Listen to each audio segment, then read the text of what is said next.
ಬೆಂಗಳೂರಿನಲ್ಲಿ cockroach Janata party active ಆಗಿದೆ social ಮೀಡಿಯಾದಲ್ಲಿ. ಇಂದಿನ ಕಾಕ್ರೋಚ್ ಜನತಾ ಪಾರ್ಟಿಯ ರ್ಯಾಲಿಗೆ ಪೊಲೀಸರು ಬ್ರೇಕ್ ಅನ್ನು ಕೊಟ್ಟಿದ್ದಾರೆ ಅಥವಾ ಬ್ರೇಕ್ ಹಾಕಿದ್ದಾರೆ.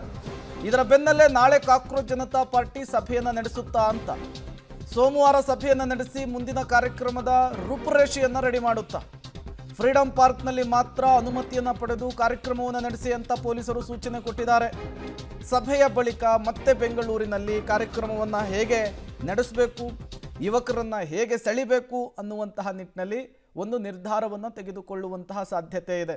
ಬಟ್ ಈಗಿರುವಂತಹ ಪ್ರಶ್ನೆ, ಈ ಕ್ಯಾಂಪೇನ್ ಕೇವಲ ಆನ್ಲೈನ್ಗಷ್ಟೇ ಸೀಮಿತವಾಗುತ್ತೋ ಅಥವಾ ಇದು ಸಭೆ ನಡೆಸುವ ಹಂತಕ್ಕೆ, ಸಮಾರಂಭ ನಡೆಸುವ ಹಂತಕ್ಕೆ, ಜನರನ್ನು ಒಗ್ಗೂಡಿಸುವ ಹಂತಕ್ಕೆ ಹೋಗುತ್ತೋ ಅನ್ನೋದು ಈಗಿರುವಂತಹ ಪ್ರಶ್ನೆ. ಪೊಲೀಸರೇನೋ ಪರ್ಮಿಷನನ್ನು ಕೊಡಲ್ಲ ಅಂತ ಹೇಳಿದ್ದಾರೆ. ಅನುಮತಿ ಪಡ್ಕೊಂಡು ಫ್ರೀಡಂ ಪಾರ್ಕ್ನ ಒಳಗಡೆ ಸಭೆನಾರು ಮಾಡ್ಕೊಳ್ಳಿ, ಸಮಾರಂಭನಾರು ಮಾಡ್ಕೊಳ್ಳಿ ಅಂತ ಹೇಳಿದ್ದಾರೆ. ಬಟ್ ಆ ರೀತಿಯ ಒಂದು ಪ್ಲಾನ್ ಆಗುತ್ತಾ ಅನ್ನೋದೇ ಈಗಿರುವಂತಹ ಪ್ರಶ್ನೆ.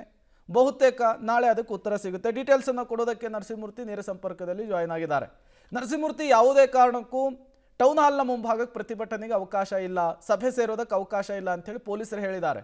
ಬಟ್ ಈಗಿರುವಂತಹ ಪ್ರಶ್ನೆ, ಕೇವಲ ಸೋಷಿಯಲ್ ಮೀಡಿಯಾದಲ್ಲಿ ಕ್ಯಾಂಪೇನ್ಗಷ್ಟೇ ಸೀಮಿತವಾಗಬಹುದಾ ಅಥವಾ ಇದು ರಸ್ತೆ ತನಕ ಬರುತ್ತಾ, ಸಭೆ ನಡೆಸುವ ಹಂತಕ್ಕೆಲ್ಲ ಹೋಗುತ್ತಾ? ಈ ವಿಚಾರಕ್ಕೆ ಏನು ಬೆಳವಣಿಗೆಗಳಾಗ್ತಾ ಇದೆ ಅಂಥೇಳಿ.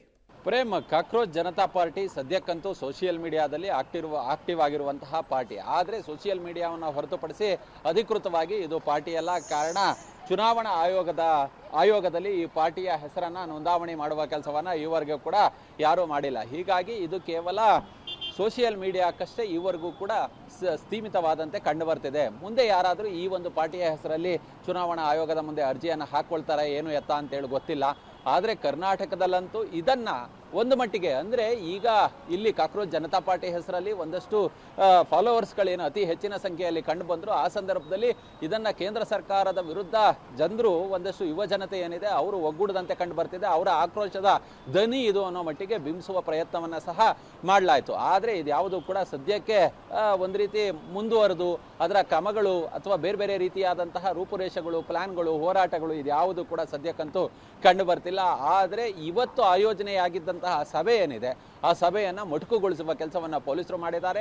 ಇದು ಅಧಿಕೃತವಾದ ಪಾರ್ಟಿಯಾದಂತಹ ಸಂದರ್ಭದಲ್ಲಿ ಇವರು ಮೊದಲಿಗೆ ಚುನಾವಣಾ ಆಯೋಗದಲ್ಲಿ ಹೆಸರನ್ನು ನೋಂದಾವಣಿ ಮಾಡಬೇಕು. ಯಾರು ಅಧ್ಯಕ್ಷರು, ಉಪಾಧ್ಯಕ್ಷರು, ರಾಷ್ಟ್ರೀಯ ಅಧ್ಯಕ್ಷರು ಇವೆಲ್ಲವೂ ಕೂಡ ಗೊತ್ತಾಗಬೇಕು. ಆ ಬಳಿಕವಷ್ಟೇ ಇದಕ್ಕೆ ಪಾರ್ಟಿ ಮಾನ್ಯತೆ ಸಿಗುವಂತಹದ್ದು. ಆದರೆ ಸೋಷಿಯಲ್ ಮೀಡಿಯಾದಲ್ಲಿ ಮಾತ್ರ ಇದರ ಹೆಸರು ಕಾಕ್ರೋಚ್ ಜನತಾ ಪಾರ್ಟಿ ಅನ್ನೋ ಮಟ್ಟಿಗೆ ಹೆಸರನ್ನು ಇಟ್ಕೊಂಡು ಈ ಮಟ್ಟಿಗೆ ಒಂದಷ್ಟು ಎಲ್ಲರ ಹುಬ್ಬೇರಿಸುವಂತೆ ಈ ಒಂದು ಕೆಲಸವನ್ನು ಮಾಡಲಾಗಿದೆ. ಆದರೆ ಆತ ಅಮೆರಿಕಾದಲ್ಲಿ ಕುಳಿತುಕೊಂಡಿದ್ದಾನೆ. ಆತ ಕೂಡ ಈ ಪೇಜನ್ನು ಹುಟ್ಟಾಕ್ತಂತಹ ವ್ಯಕ್ತಿ, ಆತ ಕೂಡ ಇನ್ನೂ ಬಂದಿಲ್ಲ. ಹೀಗಾಗಿ ಸಹಜವಾಗಿ ಯಾರ್ಯಾರು ಅದನ್ನು ಬೆಂಬಲಿಸಿ ಒಂದಷ್ಟು ಪೋಸ್ಟನ್ನು ಶೇರ್ ಮಾಡ್ಕೊಂಡಿದ್ರು ಅಂಥವ್ರು ಏನಾದರೂ ಮುಂದಿನ ದಿನಗಳಲ್ಲಿ ಬೇರೆ ಬೇರೆ ರೀತಿಯಾದಂತಹ ಕ್ರಮಗಳನ್ನು ತೆಗೆದುಕೊಳ್ತಾರ ಅನ್ನೋದು ಗೊತ್ತಿಲ್ಲ ಸದ್ಯಕ್ಕಂತೂ. ಆದರೆ ಪೊಲೀಸರು ಸದ್ಯದ ಮಟ್ಟಿಗೆ ಈ ಒಂದು ಪಾರ್ಟಿಯ ಆಯೋಜನೆ ಏನಿತ್ತು ಆ ಆಯೋಜನೆಯ ಕಾರ್ಯಕ್ರಮಕ್ಕೆ ತಡೆ ಹಾಕುವ ಕೆಲಸವನ್ನು ಪೊಲೀಸರು ಮಾಡಿದ್ದಾರೆ. ಯಾರ್ಯಾರು ಭಾಗವಹಿಸಬೇಕು ಅನ್ನೋ ನಿಟ್ಟಿನಲ್ಲಿ ಪೋಸ್ಟನ್ನು ಹಾಕೊಂಡಿದ್ರಲ್ಲ ಅಂಥವರು ಕೂಡ ಈವರೆಗೂ ಕೂಡ ಟೌನ್ ಹಾಲ್ ಕಡೆ ಸುಳಿಯದಂತೆ ಪೊಲೀಸರು ಮಾಡಿರುವಂತಹದ್ದು. Okay, thank you Narasimhamurthy.